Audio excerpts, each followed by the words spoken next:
Hola, muy buenos días a todas y a todos. Espero que se encuentren muy bien en sus distintos lugares de trabajo. Les damos la bienvenida. Nosotras, junto con Andrea, estamos acá en el Centro de Liderazgo e Innovación de IST.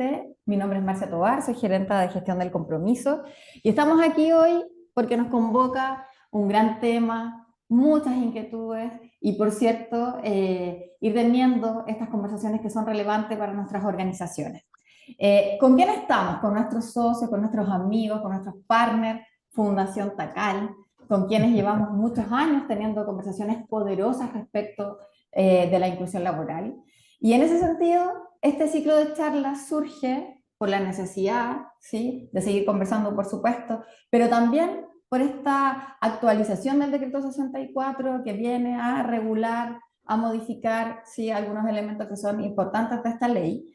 Y entonces nos hicimos la pregunta, ok, ¿cómo vamos juntos con las organizaciones? ¿Cómo vamos entregando información? ¿Cómo vamos resolviendo algunas inquietudes? Y por eso nos encontramos hoy día con, seguramente muchos la conocen, Andrea Sonbeck.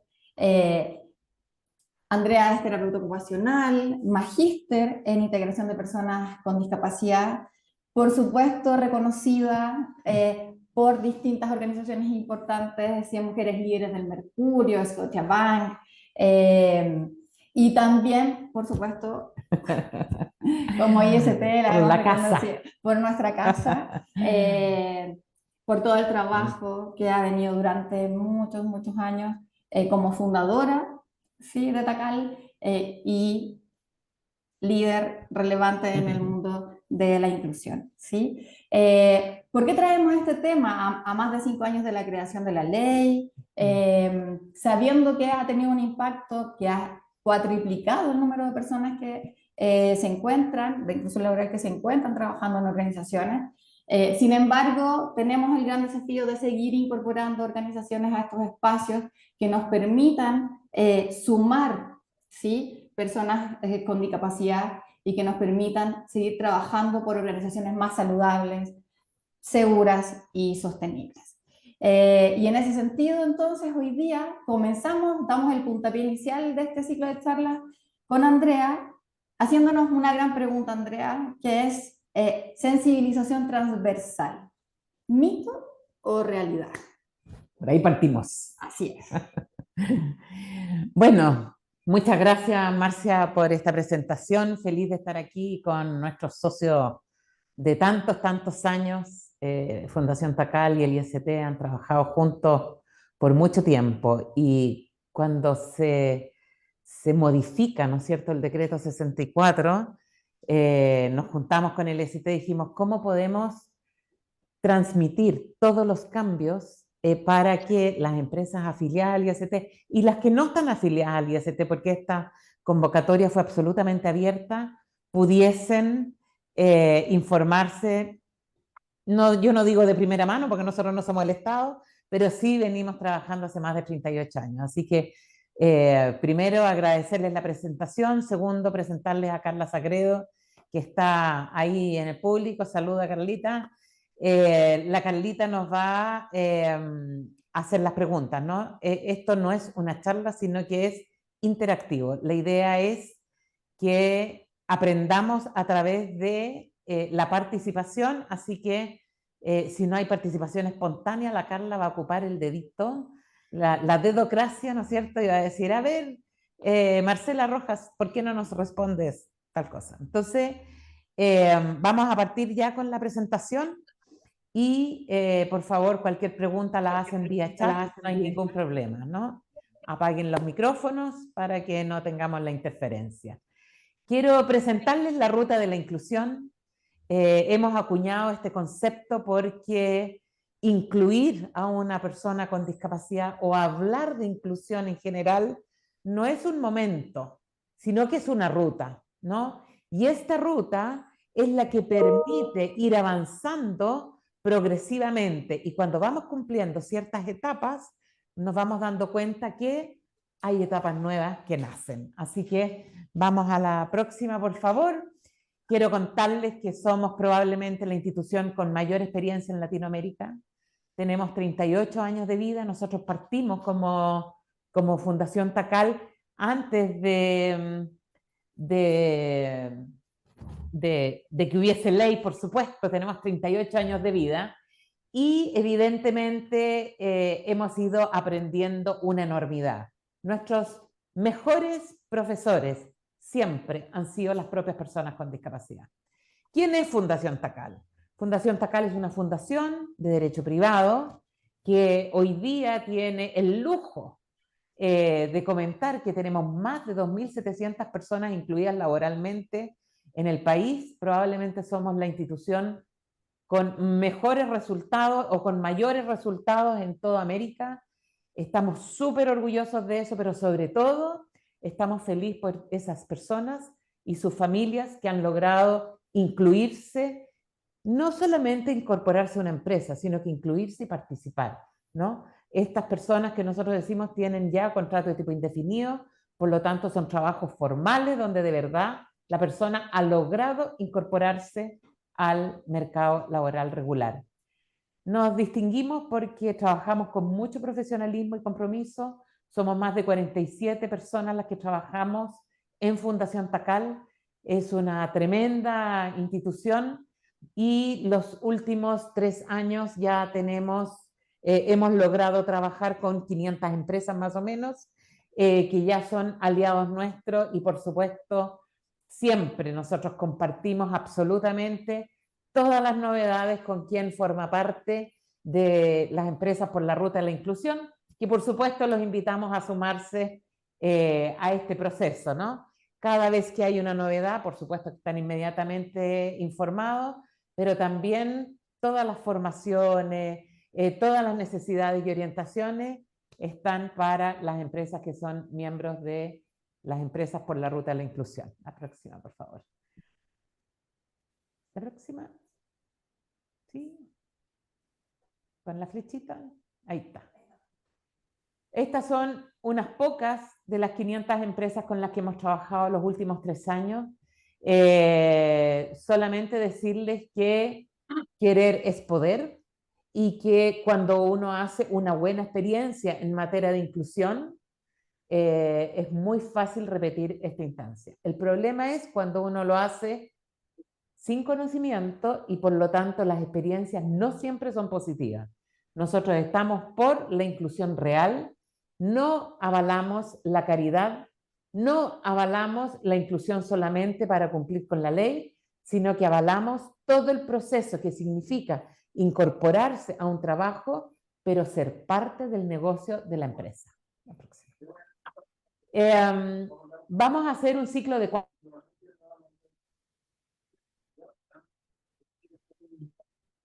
la inclusión como partimos, ¿no es cierto? Pero después tenemos la segunda, que es el próximo martes a esta misma hora, la modificación del decreto 64 y el rol del gestor de inclusión, súper relevante porque se modificó el decreto, y para que ustedes sepan, no hay ni siquiera 5 días de plazo para que esto sea efectivo. Se modifica y es inmediatamente, se hace efectivo en forma inmediata, por lo tanto, ya para este enero ya tenemos que rendir en la dirección del trabajo con todas las modificaciones que menciona este decreto. Por lo tanto, los invito de verdad a participar en forma activa en esta segunda charla. La tercera es, si nosotros de verdad queremos ser una empresa inclusiva, reclutamiento y selección inclusivo, es vital saber cómo. ¿Cómo atraemos el talento de las personas con discapacidad? Y una vez que lo atraemos, ¿cómo hacemos el proceso de selección? Súper relevante. Y no menos relevante, la última charla, los ajustes razonables. La Convención de las Personas con Discapacidad, de los Derechos de las Personas con Discapacidad, nos dice que siempre debemos hacer los ajustes razonables para los procesos de inclusión. Pero un ajuste razonable hay que saber bien qué es lo que es. Por ejemplo, si yo, no sé, tengo una discapacidad y llego tarde, el ajuste razonable no es que a mí me cambien el horario, ¿no es cierto? Pero sí puede ser un ajuste razonable si yo tengo una parálisis en el lado derecho, que tenga todos los controles y teléfonos, etcétera, ¿no es cierto?, en el lado izquierdo. Esos son ajustes razonables. O ajustar ciertas cosas en un baño, pero no todo lo que pide la persona con discapacidad es un ajuste razonable. Esos son los 4 temas interesantes que vamos a hablar en estas charlas. ¿Y qué es esta ruta inclusiva que hemos acuñado y que hemos hecho propio, ¿no? Nosotros en general partimos con un diagnóstico y también esto te lo pide el decreto, ¿no? El decreto 64. El diagnóstico es relevante, necesitamos saber dónde estamos. ¿Estamos en la mitad de la ruta? ¿Estamos al final de la ruta? ¿O no hemos iniciado el proceso? Y ese diagnóstico es súper importante porque sabemos en qué nivel estamos y cuáles son las brechas que tengo en los distintos ámbitos, ¿no? Por eso que ese diagnóstico es relevante y dado que hoy día hay que subir incluso el diagnóstico en la página web de la Dirección del Trabajo, es súper importante aprender a hacer un buen diagnóstico, ¿no? Un catastro. El catastro no es solamente para saber cuántas personas con discapacidad tengo yo en la empresa. O al menos nosotros cuando realizamos los catastros, sobre todo nos sirve para saber cuántas personas con discapacidad hay en la empresa, pero cuál es su condición de vida laboral. Por ejemplo, hemos hecho muchísimas modificaciones a personas que tenían problemas de columna y que tenían que tomar peso. Claramente eso no es recomendable, no hay que ser terapeuta ocupacional, no hay que ser médico para saber que eso no es recomendable. Por lo tanto, cuando tú modificas y sabes efectivamente qué es lo que tengo que modificar, adapto ese puesto de trabajo, evidentemente, ¿qué pasa? La persona con discapacidad disminuye las licencias y tengo fidelidad con la empresa. El catastro sirve para saber cuántas personas con discapacidad hay, pero sobre todo sirve para saber cuál es la calidad de vida que tiene cada una de las personas con discapacidad que trabaja en la empresa que yo trabajo. Política y plan de inclusión, me imagino que todos saben que tenemos que hacer la política, el plan de inclusión y que tenemos que subirla. Pero a diferencia del año pasado, hoy día la política está normada. Y eso lo van a ver en la próxima charla. ¿Qué se requiere incorporar en la política? Y la política tiene que desprender mi plan de inclusión.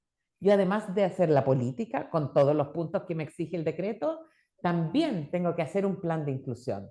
Y ese plan de inclusión también viene con un plan de capacitación. Así que hay mucho que aprender, hay mucho que hacer y nos queda poco tiempo, porque en enero ya tenemos que tener la comunicación informada en la página de la ADT. Otra parte importante y relevante es la ruta de la ruta inclusiva, son las campañas comunicacionales. Las campañas comunicacionales lo primero que hacen es que todo lo que yo no comunico hacia el interior de mi empresa no existe. Y todo lo que no comunico a la sociedad no existe. Por lo tanto, es súper relevante comunicar lo que estamos haciendo. Pero, ojo, las campañas comunicacionales tienen que saber cuál es el lenguaje a utilizar, cuándo no debemos utilizar nombre y apellido de la persona, por ejemplo, etcétera, ¿no? Hay muchas instancias en una campaña comunicacional que tenemos que depurar para que ésta sea efectiva y rinda el fruto que se requiere. ¿Cuál es? Que tengamos una empresa inclusiva y una sociedad inclusiva. La sensibilización y la capacitación, tanto al interior como hacia el exterior, ¿no es cierto?, es relevante y por lo tanto los invitamos a tener todo tipo de charlas de sensibilización y capacitación. Nosotros feliz los acompañamos en todos esos procesos. Y la etapa previa al final de la ruta inclusiva del día de hoy, ¿no? Porque esto evidentemente en 2 o 3 años va a ir avanzando, es todos los trabajos de intermediación, todo el headhunting que hagamos y todos los precontratos que hagamos, hacerlos con la mirada inclusiva. Si ustedes no conocen el manual para una inclusión efectiva de las personas con discapacidad, lo pueden bajar gratuito de la página web de TACAL. ¿Para qué? Para que todos tengan el conocimiento cómo se hace una intermediación laboral correcta. Ese es un aporte que hemos entregado a la sociedad. Y finalmente, toda esta ruta que camina va para acompañar y tener una cultura inclusiva dentro de la empresa. Sin cultura inclusiva no hay un proceso de inclusión bueno. La próxima. Bueno, y ahora vamos a empezar entonces a conversar, ¿no? Así que les pido que por favor empiecen a opinar. Y lo primero es, ¿cuántos de ustedes creen que una persona con discapacidad puede trabajar en cualquier cargo de la compañía. Ahí, Carla, te pido ayuda para que vayas, ¿no es cierto?, incorporando a las personas para que puedan abrir el micrófono cuando Carla las mencione y puedan opinar. ¿Creen ustedes que una persona con discapacidad puede trabajar en cualquier cargo en la compañía? Esteban, lo vimos con la manito levantada. Hola Andreita, tanto tiempo, un gusto saludarte. Mira, yo creo que sí, todas las personas tienen la potencialidad de ser inclusive emprendedores. De hecho, un placer culpable, el lunes fui al Mardoqueo y me encontré con Gustavo. Muy bien. Me encontré con Gustavo, el dueño, y es una persona con que tiene sus extremidades inferiores inutilizadas, pero es el dueño y tiene una gran empresa que es un lujo que todas nos hacemos. Si él puede hacer eso, ya cualquiera puede llegar a hacer algo relevante en la sociedad. Súper, gracias Esteban. ¿Alguien más quiere opinar? A mí me gustaría dar mi opinión. ¿Ya? Bueno, creo que ya de partida la pregunta es como un tanto, a mi criterio, y con mucho respeto, sin fundamento. O sea, como todas las personas, eh, dependiendo de las características que la persona cuente y las habilidades que tenga, se puede desempeñar en un rol laboral y en cualquier tipo de rol laboral. Es decir, yo tengo habilidades que me harían no apto para para un rol laboral. Entonces considero que eh, si bien la pregunta se puede extender a cualquier persona, es decir, yo creo que todas las personas estamos capacitadas para ciertos roles laborales y todas las personas no tenemos las habilidades para ejecutar otro rol laboral. Entonces, considero que las personas en situación de discapacidad claramente podrían no desempeñarse en un rol laboral o sí desempeñarse en un rol laboral dependiendo de las características, de las habilidades y de las particularidades que tenga cada persona.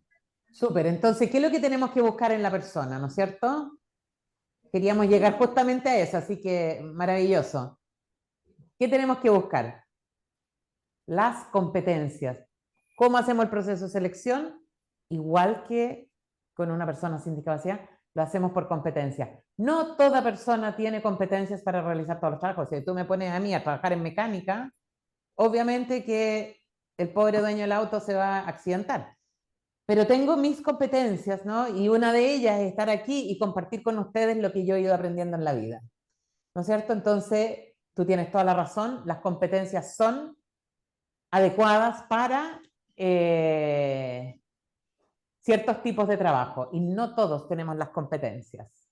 Bien, ¿alguien más quiere opinar? Andrea, Sí, voy a leer algunos comentarios que aparecieron en el chat. ya. Ya está un poco dividida ahí la opinión. Algunos dicen no en cualquiera porque depende de la naturaleza. Otros dicen sí, por supuesto que se puede, en todos los cargos se puede. Y hay otros comentarios que dicen con las condiciones tecnológicas, creo que sí podría ser. O también un comentario que dice depende del cargo y la discapacidad. Todas las personas estamos sometidas a esto. Y obviamente incluye a las personas con discapacidad. Y otros comentarios un poco ahí más especializados dicen un buen APT, ¿no es cierto? Identificaría si puede o no realizar las labores asignadas. Súper, todo eso es cierto, exactamente todo eso es cierto.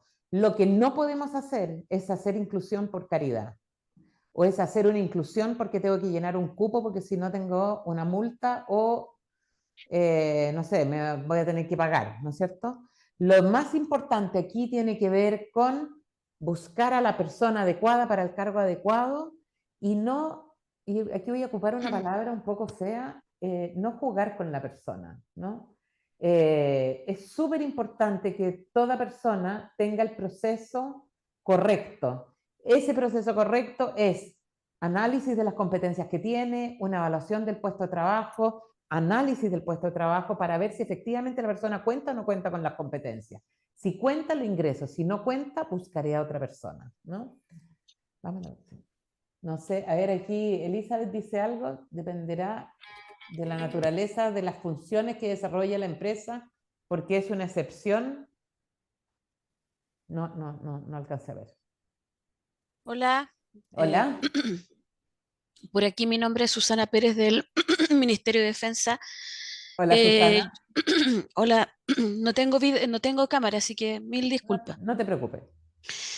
Sí, es súper interesante el tema y efectivamente, como opina el resto de los participantes, eh, todos tenemos las competencias, pero hay que hacer previa un análisis de puestos de trabajo y eso es una actividad súper relevante que la tiene que hacer un gestor de inclusión laboral para así poner en sobreaviso al potencial, eh, a la persona que esté a cargo de las áreas de recursos humanos y vea si es viable y es factible que la persona que esté postulando, ya sea una persona en condición de discapacidad, eh, pueda ejercer de forma eficiente su labor en una estación de trabajo, porque no solamente las competencias a nivel académico, sino que también por parte de la empresa o la institución, que estén las condiciones ergonómicas para poder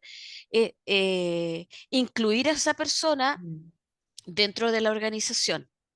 Efectivamente, Susana, tú tienes razón cuando dices que la APT es crucial.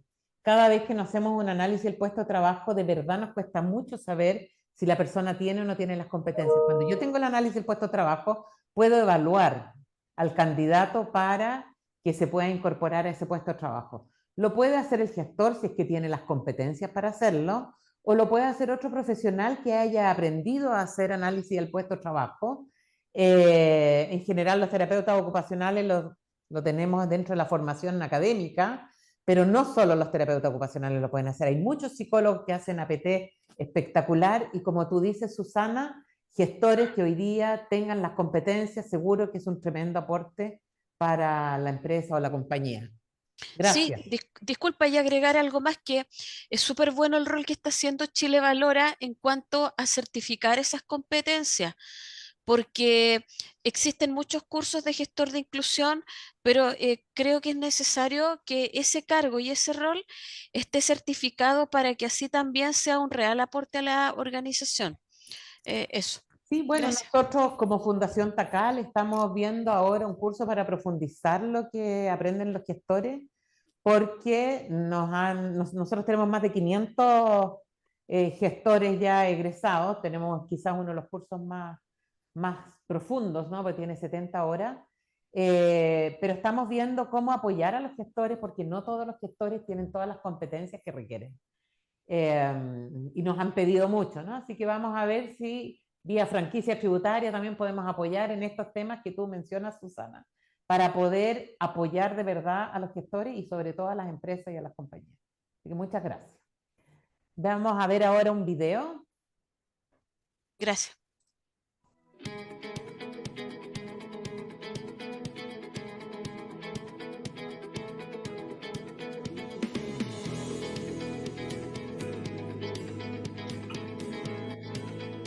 Giovanni se incorporó al equipo hace aproximadamente 6 meses, cuando estábamos buscando un candidato a cubrir la vacante de lo que es analista de control interno senior para el mundo de housing. Hicimos un concurso interno donde de varios candidatos, Giovanni fue la persona más idónea por sus conocimientos tanto en el producto como en toda la estructura del banco. Nos ha ayudado un montón en toda la ejecución de todos nuestros programas de hoy día para cubrir lo que son los riesgos operacionales.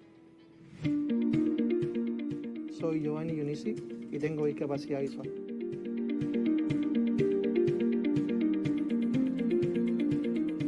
El trabajar con Giovanni con su discapacidad visual no ha sido un gran tema para nosotros. Él ha podido cumplir con todas sus funciones normalmente, se capacitó como una persona que no tuviese algún tipo de discapacidad, porque sus capacitaciones fueron por el lado técnico.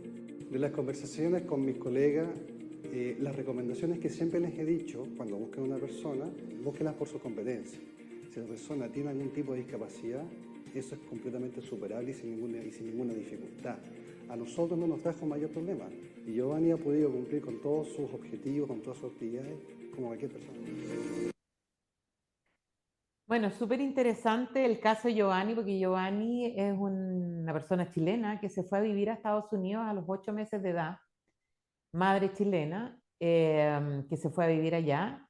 Y Giovanni es ingeniero comercial y es trilingüe, habla castellano obviamente, habla inglés y portugués.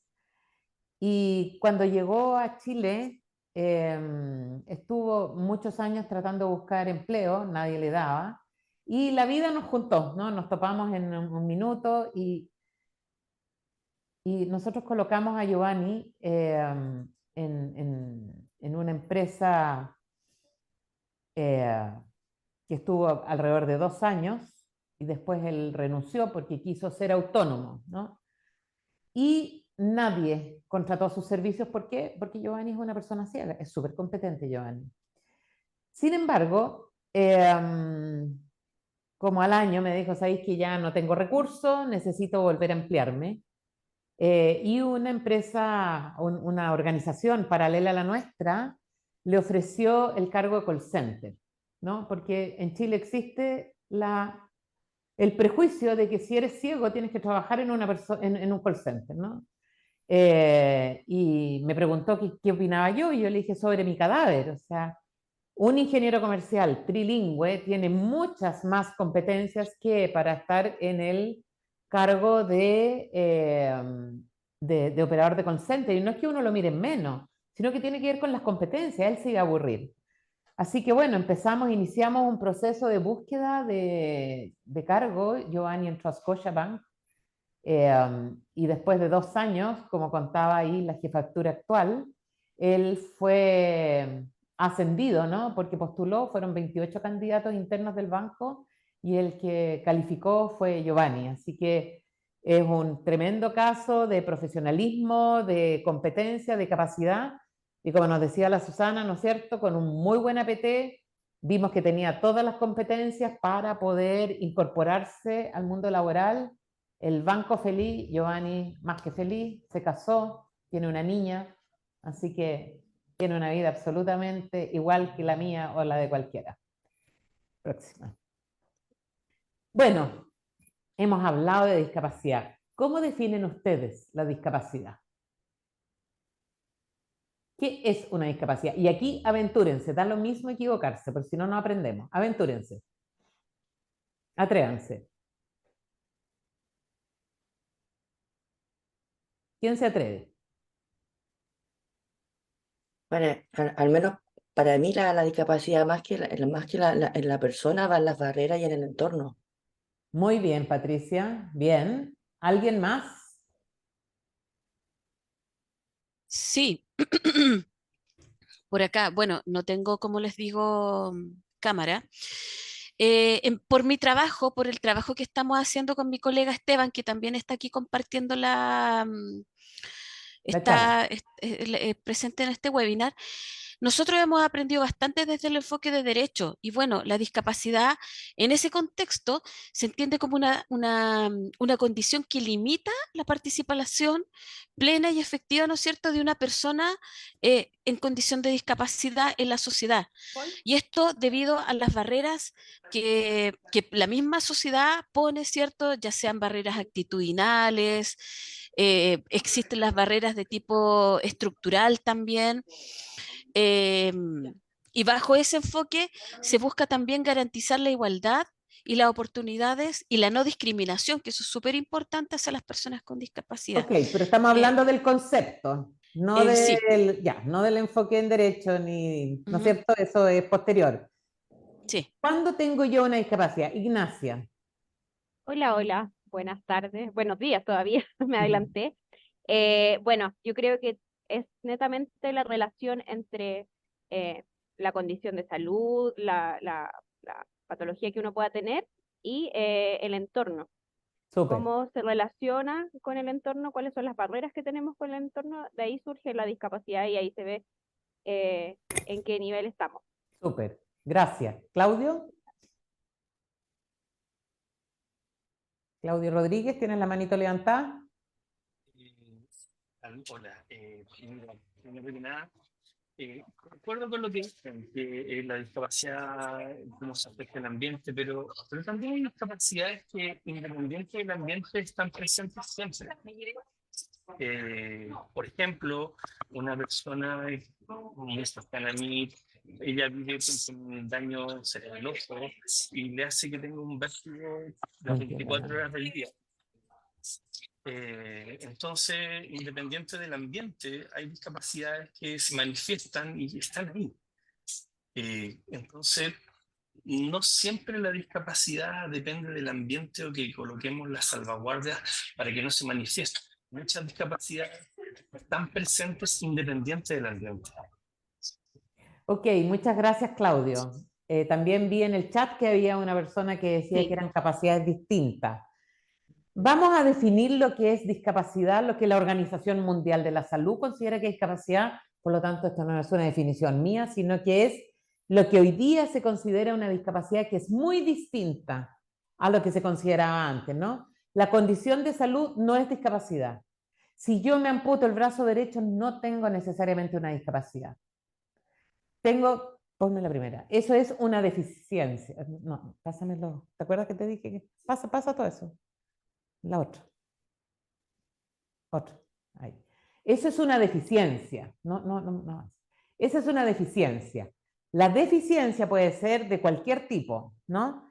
Pero esa deficiencia es discapacidad cuando pasan tres cosas. La deficiencia en sí mismo, si yo no veo, no es discapacidad. Eso podría ser mi condición de salud, ¿no es cierto? Pero no es discapacidad. Es discapacidad cuando esa deficiencia además tiene una barrera del entorno. Pon la segunda. Tiene una barrera del entorno y cuando esa barrera del entorno impide mi participación. Por lo tanto, lo que decía Claudio era parcialmente correcto porque sí, siempre tiene que haber una barrera del entorno. ¿Por qué? Porque cuando yo, por ejemplo, el caso, ¿no es cierto?, que puse de la amputación del brazo derecho. Yo no tengo discapacidad porque yo soy terapeuta ocupacional, trabajo en Fundación Tacal, puedo seguir ejerciendo mi rol, puedo seguir siendo madre, abuela, que es mucho mejor que ser mamá, pero eso se transforma en una discapacidad cuando tengo una barrera. Si, por ejemplo, para desempeñar mi empleo yo necesito el brazo derecho, soy altamente discapacitada, ¿no es cierto? Hasta que o tenga una ayuda técnica que ayude a superar esa barrera o modifique y me cambie de actividad. Pero siempre tiene que haber estas tres condiciones. Una deficiencia, una barrera del entorno y que esa barrera del entorno impida que yo funcione igual al resto de mis compañeros. Solo ahí tengo discapacidad. ¿Pregunta? Dale. Andrea, sí, Sí. disculpa. Lo que pasa con lo anterior, lo que pasa es que si es así, nadie se va a sentir discapacitado.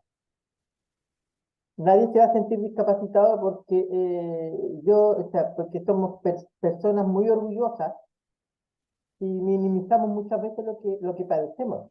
Sí, pero Esteban, esto no es que yo me sienta o no discapacitada, es que a mí me califiquen como una persona con discapacidad y para eso se aplica una prueba de funcionamiento. Ahora, lo lógico es que hoy día el concepto de discapacidad es móvil, ¿no? Si yo, por ejemplo, me califico a mí misma como una persona con discapacidad, pero resulta que después me llega esta prótesis increíble, ¿no es cierto?, del brazo biónico, yo dejo de tener discapacidad. O, por ejemplo, yo puedo tener discapacidad durante el día en algunos espacios sí, en otros no. Si yo ando en silla de ruedas y tengo que ocupar la locomoción pública para llegar a mi empleo, hay espacios que tienen buses adaptados, pero hay otros, las comunas más alejadas, no tienen buses adaptados. Y puede ser que yo llego a mi empresa y está totalmente adaptado. Entonces, adentro de la empresa yo no tengo discapacidad, pero sí tengo en el momento el trayecto. Y por eso que eres una persona con discapacidad. Y cuando te evalúan la discapacidad, te evalúan en todos los ámbitos. Perdón. No sé si me explico. Por lo tanto, no es que tú te sientas o no te sientas. Es si es que las condiciones del ambiente te permiten participar o no. al mismo nivel que participan tus compañeros. Así Solo ahí es, tienes discapacidad. así es. El punto es, Andrea, es que ahí, es como bien lo dice, el entorno son los micro puntos, por así decirlo. Pero una persona con riesgo de no perder su trabajo, va a tratar de no sentirse o no va a reconocer la condición de discapacidad en cuanto a que tiene que tener, a que cumple con sus labores de alguna manera, aunque esté lleno de barreras. Sí, tú Entonces, tienes esto razón, es lo que... pero si yo no puedo desempeñar adecuadamente mi trabajo, no tengo más que aceptar mi condición. Yo estoy de a poco, ¿no es cierto? Tengo cada vez mayor pérdida de visión. Si la pierdo totalmente, no creo estar en condiciones de aprender, por ejemplo, a usar el JAWS, porque tengo mala memoria.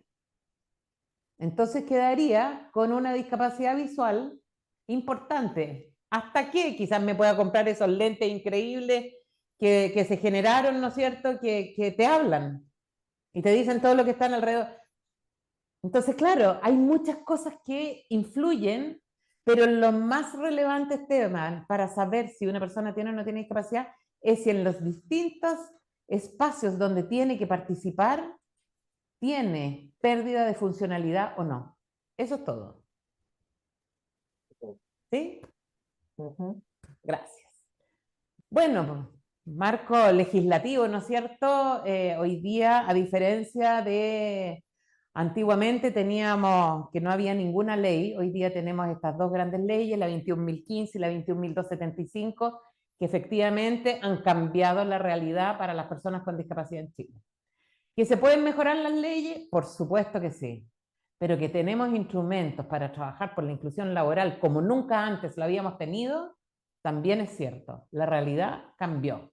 Y hoy día entonces hay que trabajar cada vez más por aumentar el porcentaje de las personas con discapacidad que estén activas laboralmente, y ese es nuestro rol. Y por eso estamos aquí hoy día. Y por eso queremos estar con todos ustedes. Queremos efectivamente que todas las empresas puedan avanzar en este proceso, pero avanzar con alegría, no avanzar como, ay, tengo una ley que atroz, tengo que cumplirla, si no me van a multar. No, cuando hacemos bien la pega, ya no miramos si la persona tiene o no tiene discapacidad, vemos solamente el aporte tremendo que puede hacer a este lugar de trabajo. Los tipos de discapacidad son 4 principalmente. Pasemos a la otra. 4 principalmente, ¿no? Estos son los grandes bloques de discapacidad, ¿no? La discapacidad psíquica, que es distinta a la discapacidad intelectual, ¿no? La discapacidad intelectual es lo que antiguamente se llamaba la persona que tenía una deficiencia mental, pero hoy día se llama discapacidad tipo intelectual y en general hay un problema de un lenguaje súper concreto, de la comprensión que yo haga es bastante concreta. Sin embargo, la discapacidad psíquica es cuando las enfermedades psiquiátricas, las condiciones de salud psiquiátricas impiden que yo participe en igualdad de condiciones que el resto en la sociedad. Y eso es, por ejemplo, una persona con una bipolaridad. Perfectamente puede estar trabajando si está con sus medicamentos y está compensado y no tiene ningún déficit en la participación, ¿no? Por lo tanto, distingamos lo que es condición de salud con la condición de discapacidad.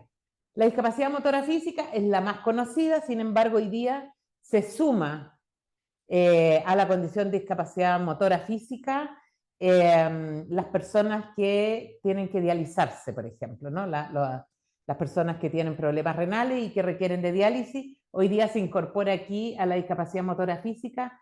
Antiguamente estaban las discapacidades viscerales, que ya la Organización Mundial de la Salud las sacó. Y la discapacidad sensorial, que hablamos de las personas que tienen disminución visual o ceguera total, o las personas con disminución auditiva o sordera total. Esos son los grandes grupos de discapacidad que tenemos.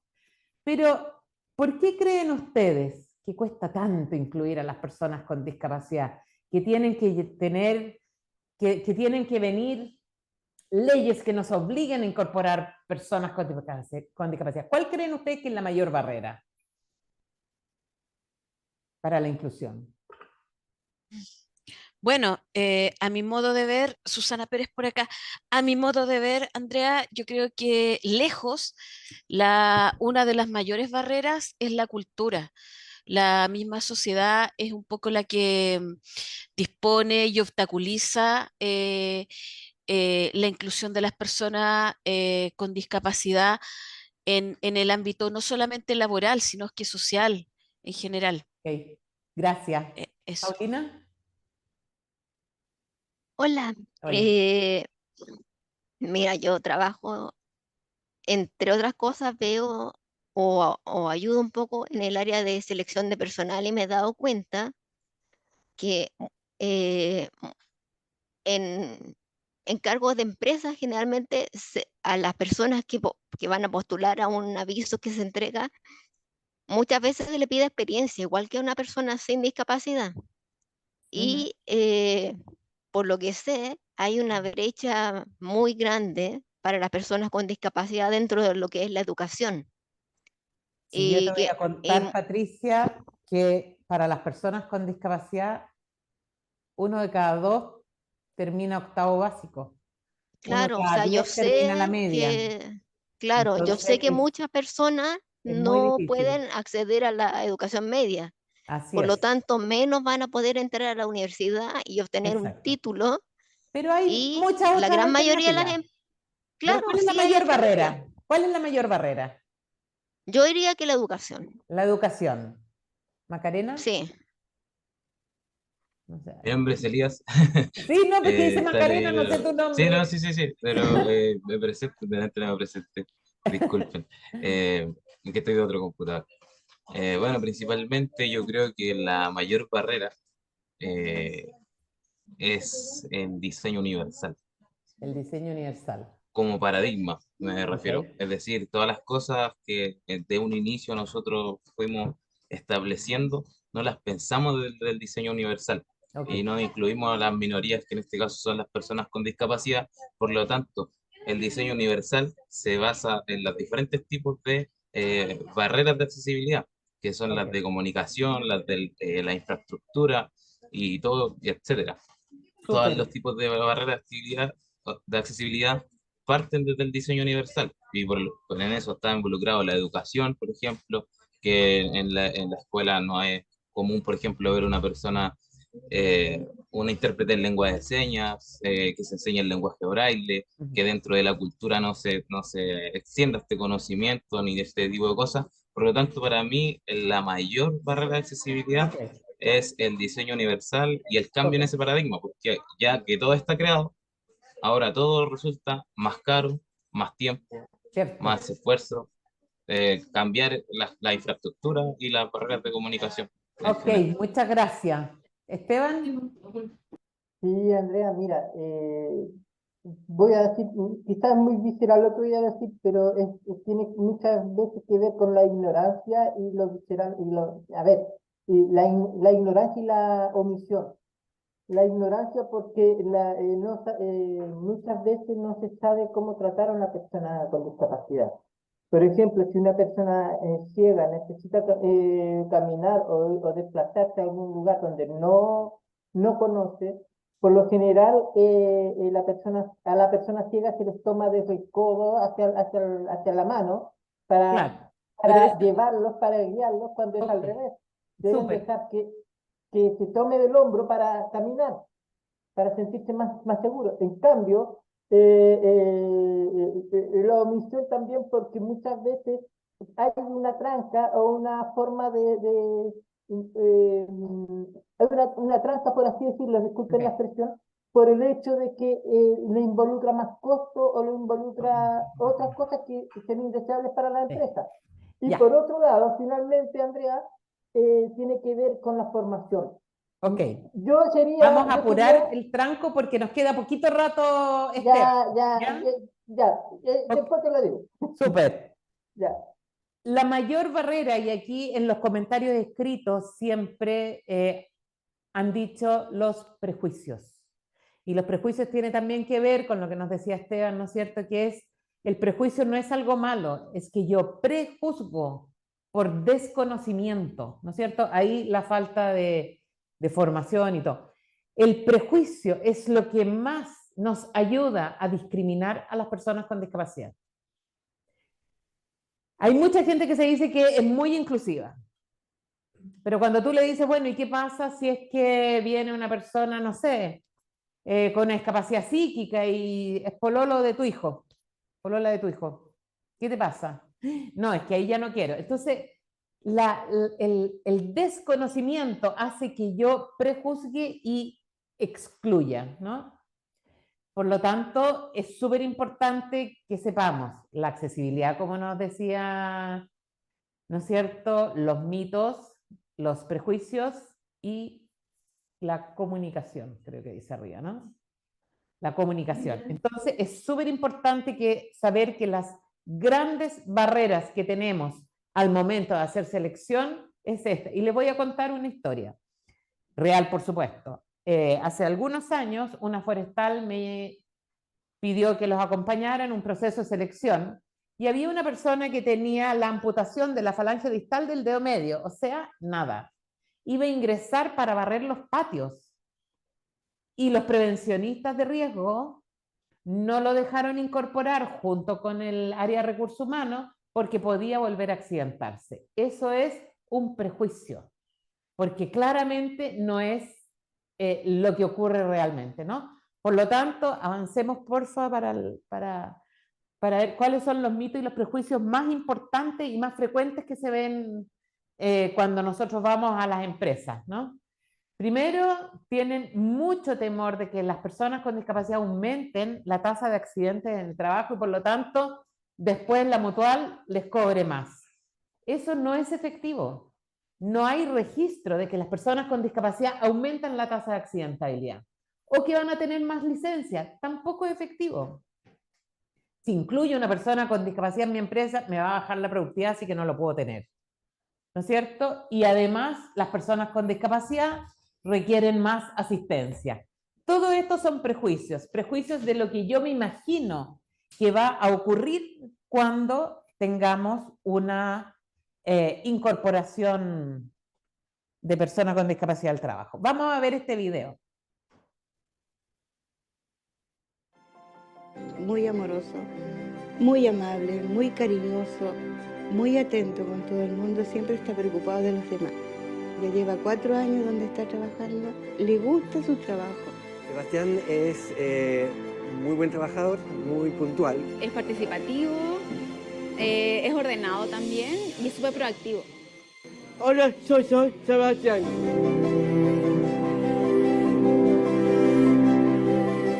Estoy feliz, muy de trabajo, buenos compañeros, más plata. Para él ha sido algo muy positivo, muy importante y genera un impacto muy positivo para todos los demás dentro del equipo. Es importante la inclusión porque todos tenemos capacidades, todos necesitamos una oportunidad para trabajar. Es importante más presa de trabajar yo. Bueno, les quiero presentar a Sebastián. Sebastián fue una tremenda inclusión que hicimos en el Castillo del Parque Forestal, con una jefatura que de verdad es impactante cómo lo ha hecho crecer.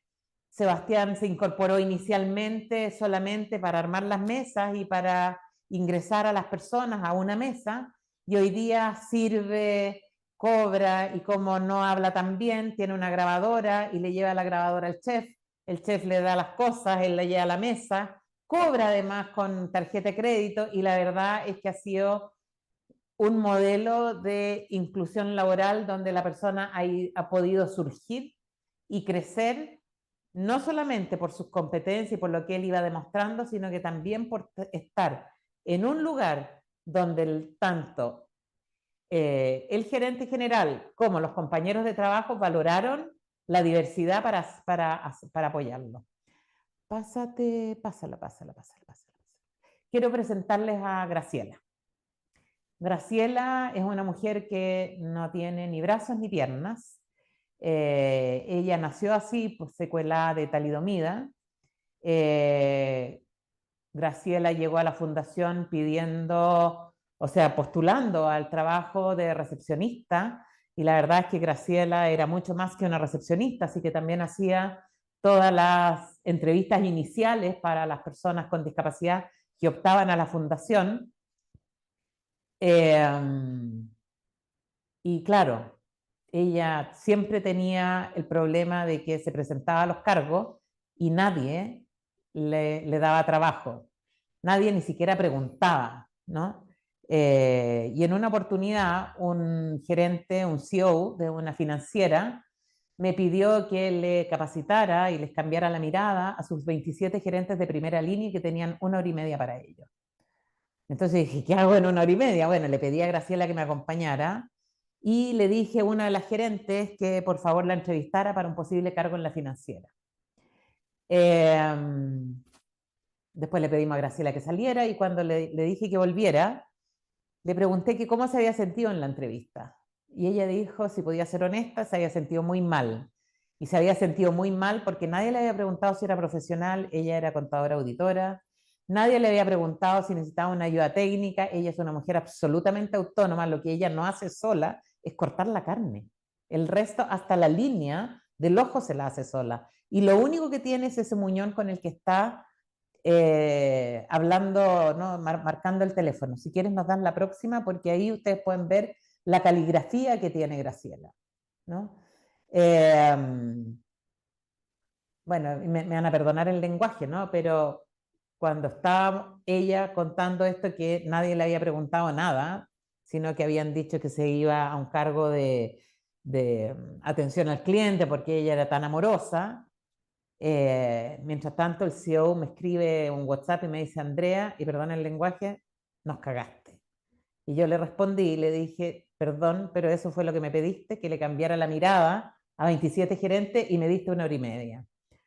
2 años después, la financiera se llevó a Graciela a trabajar con ellos y lamentablemente en época pandemia Graciela falleció, pero era una mujer extraordinaria y yo siempre digo una gran pérdida para el colectivo de las personas con discapacidad, porque si alguien nos podía enseñar de cómo ser resiliente, de cómo superar las adversidades y las dificultades, era Graciela.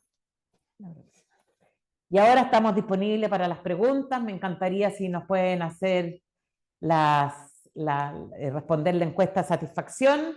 Y aquí estoy ahora esperando todas las preguntas. Sí, les pedimos que nos ayuden en el chat, nos vayan poniendo sus preguntas o quizás también las puedan ir haciendo a viva voz. Tenemos 5 minutos para eso, para poder seguir profundizando, interiorizándonos un poco más.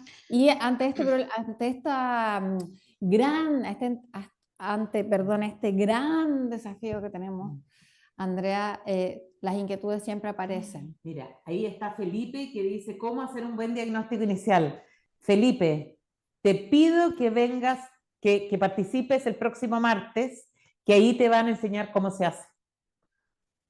No solamente están los cambios del decreto 64, sino que qué es lo que hay que hacer. Así que si participas del próximo martes, vas a salir súper enterado y además igual siempre podemos acompañarte en el proceso, no hay ningún problema.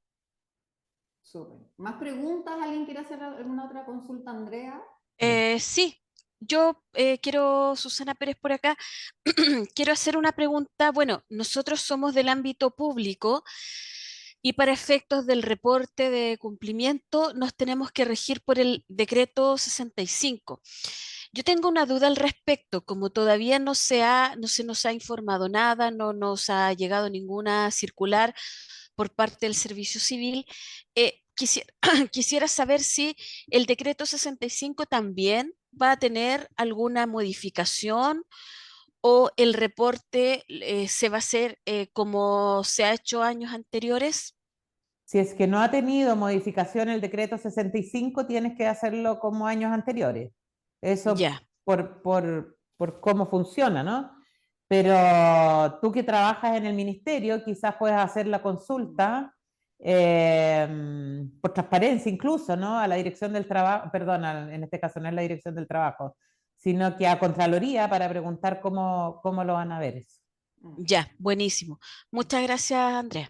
De nada. Gracias, Susana. Hay una pregunta que surgió hace un ratito y que tiene que ver con la discapacidad. ¿Y si las personas neurodivergentes se consideran como personas con discapacidad? Sí, las personas neurodivergentes cuando la neurodivergencia tiene una limitación en la funcionalidad. ¿Y cuál es aquí la barrera del entorno? Es la social, somos nosotros, que no entendemos a las personas neurodivergentes. Y es por eso que las excluimos, ¿no? Nosotros tenemos muchas personas TEA hoy día que están trabajando y que están súper bien incluidas, pero se hizo un trabajo con el equipo, el equipo, ¿no? de trabajo para que puedan entender, ¿no? Porque la gran dificultad aquí es que cada persona es un individuo. Y ese individuo, a diferencia de que yo te puedo decir, mira, a las personas ciegas tú le ayudas a cruzar la calle de esta manera. Pero hay personas neurodivergentes que no les gusta que las toquen, a otros no les importa. Hay unos que les molestan los ruidos, a otros no les molestan. A uno les molestan los olores, a otros no. A uno les molesta que te acerques mucho, a otros no. Entonces, esto es súper, súper, súper individual.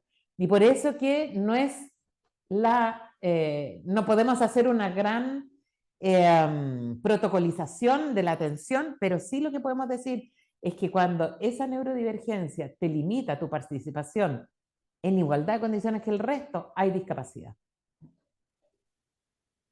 Muchas gracias, Andrea. Es interesante ese punto porque también van surgiendo distintos Así elementos, distintas como nuevas condiciones o discapacidades que se van sumando y además van como apareciendo, saliendo de la transparencia otras, por ejemplo, las psíquicas, ¿no? Que hay muchas personas trabajando también en esas condiciones. Hay una mano levantada, Bárbara. Hola, disculpa Patricia, compañera, estaba antes que yo. Ah, Quería hacer una perdón. consulta con respecto a lo que estábamos conversando de la neurodivergencia. ¿Dentro de qué tipo de discapacidad se incorporaría? La discapacidad psíquica. Muchas gracias. Gracias, Bárbara. Disculpa, Patricia. No se Ahora preocupe. sí. Yo vuelvo estuve con Andrea en la conclusión y le dije que a mí me pasa, como yo trabajo motivando en el tema de la accesibilidad, la inclusión en las empresas, cuando a mí me decían las empresas, ¿en qué parte de la ley decía que las empresas tenían que hacer los ajustes razonables? Y Andrea me dijo que eso venía y que tenía que aprender del decreto 64. Entonces, y también pasa que de repente uno va de urgencia a una clínica que está remodelada, recién inaugurada y puro cuidado, piso peligroso, cuidado, yo iba con mi hija post accidente a hacer escáner de cuello y todo. Entonces, ¿qué pasa en ese caso? O sea, está la normativa de acuerdo al decreto, aquí ya hablamos de política de inclusión y ajuste razonable, pero por un lado está el tema de la infraestructura y por otro lado viene este apoyo ahora con la ley de inclusión laboral. Pero fiscalización, eso seguimos tratando de que todos podamos fiscalizar, no hay mayores... Patricia, al menos la ley 21.015 este año ha tenido una alta fiscalización y a muchísimas empresas las han multado, muchas. El presupuesto de este año de la Dirección del Trabajo crece una enormidad en fiscalización para estas leyes en el área de discapacidad. Entonces, me imagino yo que viene una mayor fiscalización porque además hoy día van a tener los recursos para. Súper, Patricia. ¿Está bien? Gracias. Buenas noticias en el fondo para mayor cumplimiento y enseñar también, porque a veces así podemos aprender. Gracias. Súper, Patricia. Mira, Carolina, yo diría que con eso vamos cerrando. Pregunta, ¿alguna otra mano levantada por ahí? ¿Esteban?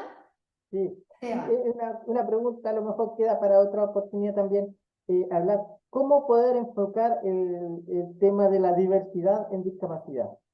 Esa es la duda que tengo siempre, porque acá en el trabajo nos hablan de discapacidad y diversidad. Entonces, ¿cómo podemos enfocarlo? Lo que pasa es que la discapacidad es parte de la diversidad. Cuando las empresas tienen políticas sobre el área de la diversidad, incorporan, ¿no es cierto?, género, diversidad sexual, migrante, y entre el grupo gigante, ¿no es cierto?, también están las personas con discapacidad. La única diferencia, y que sí tienes que tener claridad, es que cuando la Dirección del Trabajo y el Decreto 64 te piden la política de la empresa, habla de una política exclusiva en materia de discapacidad y no una política de diversidad. Por lo tanto, la empresa tiene que armar la política de la discapacidad y el próximo martes van a ver todo lo que tiene que incorporar esa política. Gracias, Andrea. Muchas gracias. Gracias, Esteban. Y mira, Saludos. Carolina nos pregunta respecto de cómo subir a la DT los contratos. Yo creo que eso de la próxima semana. La igual, próxima ¿no? semana lo pueden ver. Yo tengo la suerte hoy día de juntarme con un abogado del Ministerio del Trabajo a almorzar, así que voy a aprovechar de hacerle todas estas preguntas. Me las voy a llevar todas para que las podamos tener todas respondidas para el próximo martes. Y si no, para cuando exponga la Carla, que expone después, 2 martes después. Así que súper. Muchas gracias a todos por participar, a todas por participar de este ciclo de charlas. Las dejamos y los dejamos cordialmente invitados para el jueves 30 de noviembre, misma hora, 7 de diciembre, 14 de diciembre. Inscríbanse, envíennos sus inscripciones, sumen a más gente. Este es un gran desafío que tenemos todas las organizaciones. Necesitamos seguir conversando de esto. Te agradezco, te agradecemos seguir juntas. Nada, feliz. Y conversando. invitemos a todas las empresas que quieran ser parte de estas empresas por la ruta de la inclusión, escríbanos. Porque ahí queremos estar. Exactamente. Y para cerrar, en esta alianza que tenemos, TACAL y IST, decir que estamos trabajando por organizaciones que sean seguras, saludables, sostenibles, y para eso... Inclusivas. E inclusivas, por cierto que está dentro de eso, porque las organizaciones necesitamos tener a todo el mundo incorporado, ¿sí? Y en ese sentido, los dejamos invitadas a sumarse a las próximas charlas y a seguir conversando de este tema que es tan relevante y a seguir haciendo cosas por la inclusión laboral. Muchas gracias. A ti. Chao, chao, que estén muy bien. Buena tarde. Chao, buenas tardes. Chao. Gracias. Hasta luego, muchas gracias, que estén bien.